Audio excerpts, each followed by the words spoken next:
नमस्कार, मैं प्रिंस मौर्य और आप सभी लोग देख रहे हैं ट्रुथ विद प्रिंस। आप लोगों ने थंबनेल तो जरूर देख लिया होगा और आपको पता भी चल गया होगा कि मैं किस टॉपिक पर बात करने वाला हूं और ये टॉपिक क्या है। ये टॉपिक है भोजपुरी। मैं इसमें भोजपुरी के बारे में बात करूंगा और आप लोगों को भोजपुरी के बारे में बहुत सारी ऐसी बातें बताऊंगा जो कि आप लोगों को नहीं पता होंगी। कुछ ऐसे फैक्ट बताऊंगा जो कि आप लोग अपने दोस्तों को बता सकते हैं और उनको बता सकते हैं कि भोजपुरी की खासियत क्या है और उनके सामने अपनी थोड़ी वाहवाही भी करवा सकते हैं, क्योंकि सबको भोजपुरी के बारे में इतना सब कुछ नहीं पता होता। तो वीडियो को आखिरी तक देखें, क्योंकि मैं आखिरी में ये 3 पॉइंट बताऊंगा जो भोजपुरी के बारे में खास है। बाकी ज़रूरी चीज़ें हैं जो डिटेल है वो तो मैं पूरी वीडियो में बताऊंगा ही। तो आखिरी तक ये वीडियो देखिएगा तभी पता चलेगा, और भगा के देखना चाहते हैं तो भी स्वागत है। तो चलिए शुरू करते हैं। दोस्तों, भोजपुरी जो है वो है Indo Aryan language. Indo Aryan language का मतलब है इंडिया और जो बाहर से आर्य आए थे हमारे देश में, इन दोनों की भाषाओं से, इंडियन भाषा और जो आर्य बाहर से आए थे इनकी भाषाओं से मिक्स होकर ये लैंग्वेज बनी हुई है। और इसमें बहुत सारी चीज़ें और जुड़ी हैं तब जाके भोजपुरी बनी हुई है।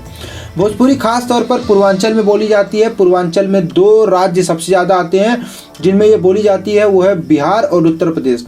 पश्चिमी बिहार और पूर्वी उत्तर प्रदेश में ज़्यादा ये बोलने को मिलती है। इसके अलावा अगल बगल के राज्यों में मिलती है, जैसे झारखंड हो गया, उत्तराखंड का कुछ हिस्सा हो गया। और जो लोग यहाँ से पलायन करके दिल्ली बॉम्बे चले गए, यहाँ पर भी आप लोगों को देखने सुनने को ये मिल जाती है। इसके अलावा कई देश भी हो गए जिसमें भोजपुरी बोली जाती है और बहुत ज़्यादा मात्रा में बोली जाती है, जैसे हमारा पड़ोसी देश नेपाल हो गया। क्योंकि उत्तर प्रदेश और बिहार से सटा हुआ है तो इसलिए वहाँ पर भोजपुरी सुनने को और बोलते हुए लोग आप लोगों को दिख जाएंगे। और हो गए Fiji, Guyana, Mauritius, south Africa और टोबैगो। ये सारे देश हैं जहाँ पर बोली जाती है। इनके बारे में एक और चीज़ आप लोगों को बताऊँगा वो वीडियो के आखिरी में। भोजपुरी के बोलने का तरीका और इसका शब्द और इसका व्याकरण जो है वो हिंदी भाषा से मिलता जुलता है और ज़्यादातर शब्द इसके हिंदी भाषा से आए हुए हैं। और कुछ संस्कृत और उर्दू के भी शब्द इसमें मिल जाते हैं आप लोगों को। तो भोजपुरी जो है वो कई सारी भाषाओं का मिश्रण है, यही इसको खास बनाती थी। जो भोजपुरी शब्द है और जो भोजपुरी भाषा है वो देवनागरी और कैथी लिपि में है। ये जो लिपियां हैं ये काफ़ी सारी भाषाएं इनसे बनी हुई है और देवनागरी लिपि से तो बहुत सारी भाषाएं बनी हुई है। इतनी भाषाएं मैंने हिंदी के पुराना वीडियो बनाया था, उसमें मैंने बताया था कि देवनागरी लिपि से कितनी सारी भाषाएं बनी हुई हैं। अगर आपने हिंदी वीडियो नहीं देखा है तो ऊपर आप लोग आई बटन पर क्लिक करके देख सकते हैं और डिस्क्रिप्शन में लिंक भी दे दूंगा। तो यहाँ पर जाके आप लोग देखिएगा और आप लोगों को हिंदी वाली जो वीडियो है वो काफ़ी पसंद आएगी। आगे बताता हूँ कि भोजपुरी का निर्माण कैसे हुआ। तो भोजपुरी का निर्माण हुआ था बिहार के एक प्राचीन गाँव में भोजपुर। उसका नाम ही पड़ा था भोजपुर। क्यों? क्योंकि वहाँ का जो शाहाबाद जिला था, अब का आरा जो है, जो तब शाहाबाद के नाम से था, वहाँ पे एक गांव था भोजपुर। पहले कोई और गांव था वो, लेकिन जब वहाँ पे राजा भोज गए, राजा भोज वहाँ के राजा थे, जब वहाँ पर गए और वहाँ पर रहने लगे, वहाँ पर बस गए, तब उन्होंने उसका नाम रख दिया भोजपुर। और भोजपुर रखने के बाद फिर जो वहाँ पर भाषा बोली जाती थी उसको उन्होंने भोजपुरी के नाम से जाना।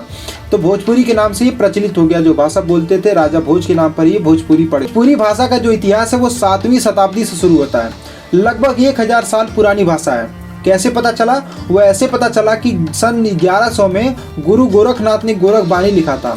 गोरखबानी उन्होंने लिखा था तो उर्दू भाषा में था और वहाँ पे उर्दू का बहुत सारा जिक्र था। तो उससे ये पता लगाया जाता, अनुमान लगाया जाता है, एक तरीके से एविडेंस के रूप में इसने काम किया।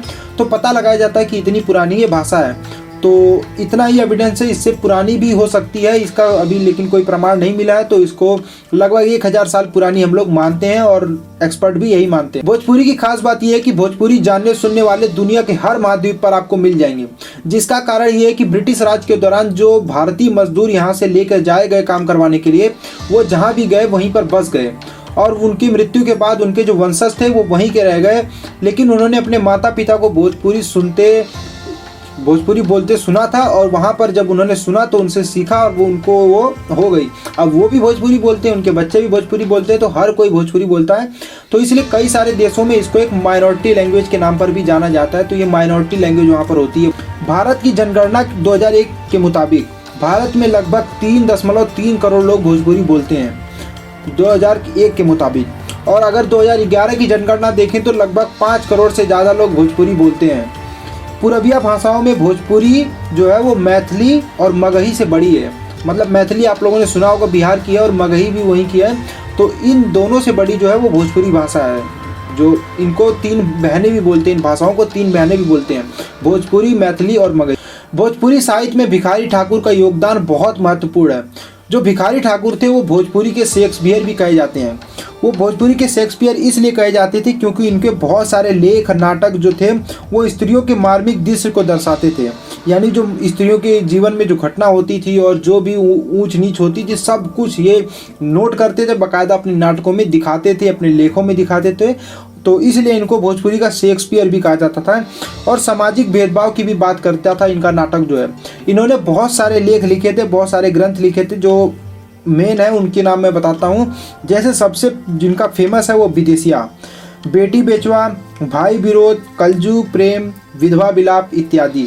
मतलब ये बहुत सारे लिखे थे, जिनमें से विदेशिया और बेटी बेचवा तो मैंने खुद देखा हुआ है और सुना हुआ है। इसका भी एक लिंक आपको डिस्क्रिप्शन में दूंगा, अगर आप भोजपुरी से प्रेरित हैं और ये देखना चाहते हैं तो विदेशिया का नाटक जो है वो यूट्यूब पर आप लोगों को मिल जाएगा। मैं नीचे लिंक भी दे दूंगा डिस्क्रिप्शन में, जाकर जरूर देखिए। भिखारी ठाकुर के अलावा महेंद्र मिसिर भोजपुरी के एक बहुत ही मूर्धन्य साहित्यकार थे। यानी इन्होंने बहुत ही गजब का कमाल का काम किया था भोजपुरी में। ये एक स्वतंत्रता सेनानी थी, स्वतंत्रता के लिए बहुत सारा काम किया था। साथ ही साथ एक भोजपुरी के अच्छे कवि भी थे, बहुत सारी कविताएं लिखी थी। इनकी कुछ कविताएं मैंने सुनी भी हुई हैं, बहुत ही गजब, आपको भी सुननी चाहिए अगर आप भोजपुरी को लाइक करते हैं तो। इसके अलावा इन्हें एक उपाधि दी गई थी। महेंद्र मिसिर को पूर्वी सम्राट के नाम से भी जाना जाता था। इनको पूर्वी सम्राट कहा जाता था। भोजपुरी भाषा को आगे बढ़ाने के लिए और इसको प्रसिद्ध करने के लिए बहुत सारे प्रयास किए जा रहे हैं। जैसे भोजपुरी सांस्कृतिक सम्मेलन आंदोलनात्मक, रचनात्मक और बौद्धिक 3 स्तरों पर भोजपुरी भाषा साहित्य और संस्कृति के विकास में जुड़ा हुआ। तो ये तो हुई भोजपुरी के बारे में बात। मैंने इतिहास बता दिया, भोजपुरी कहाँ से आई, क्या है, मतलब सब कुछ बता दिया। अब बात करते हैं 3 फैक्ट की, जो मैंने आप लोगों को शुरू में बोला था कि 3 फैक्ट बताऊंगा, तो आप लोगों को फैक्ट बताता हूँ। पहला फैक्ट ये है भोजपुरी के बारे में कि पूरे विश्व में 5 करोड़ से ज़्यादा लोग भोजपुरी बोलते हैं। उससे ज़्यादा है लेकिन कम बिल्कुल नहीं है, क्योंकि ये जनगणना और आंकड़ा बताता है कि 5 करोड़ से ज़्यादा लोग पूरे विश्व में भोजपुरी बोलते हैं। फैक्ट नंबर 2 ये है कि संत कबीर दास के जयंती पर भोजपुरी दिवस मनाया जाता है। 1297 में इनका जन्म हुआ था। और भोजपुरी दिवस गलत बोल दिया मैं, विश्व भोजपुरी दिवस मनाया जाता है। पूरे विश्व का जो भोजपुरी दिवस है उसी दिन मनाया जाता है। क्योंकि तीसरा फैक्ट बता रहा हूँ, आप लोगों को पता चल जाएगा कि विश्व भोजपुरी दिवस क्यों है। तीसरा फैक्ट ये है कि 14 जून 2011 को मॉरिशस की संसद में भोजपुरी को राष्ट्रीय भाषा का दर्जा दिया गया। यानी मॉरिशस की राष्ट्रीय भाषा का जो दर्जा दिया गया है वो है भोजपुरी। तो सोचिए, जब हमारे देश में भोजपुरी छोड़िए, हिंदी को राष्ट्रीय भाषा नहीं दे पाए, लेकिन मॉरिशस की संसद में भोजपुरी को राष्ट्रीय भाषा का दर्जा दिया गया, क्योंकि वहाँ पर भोजपुरी बोलने वाले, जानने वाले और ज़्यादा हैं, बहुत ज़्यादा हैं, इसलिए वहाँ पर इसको दर्जा दिया गया। तो ये 3 फैक्ट थे जो आप लोगों को याद कर लेना चाहिए, लिख लेना चाहिए। क्योंकि अगर आप भोजपुरी को लाइक करते हैं, इसको पसंद करते हैं, तो इस वीडियो को लाइक कर दीजिए, वीडियो को शेयर भी करिएगा। क्योंकि जो आपके भोजपुरी दोस्त हैं, यूपी बिहार के और आसपास के रहने वाले जो भोजपुरी बोलते सुनते जानते हैं, उनको शेयर कर दिए और उनको बोलिए कि वो भी लाइक करें, भोजपुरी के बारे में जाने पहचाने। जो बोला है उसको करिए। चलता हूँ, नमस्कार।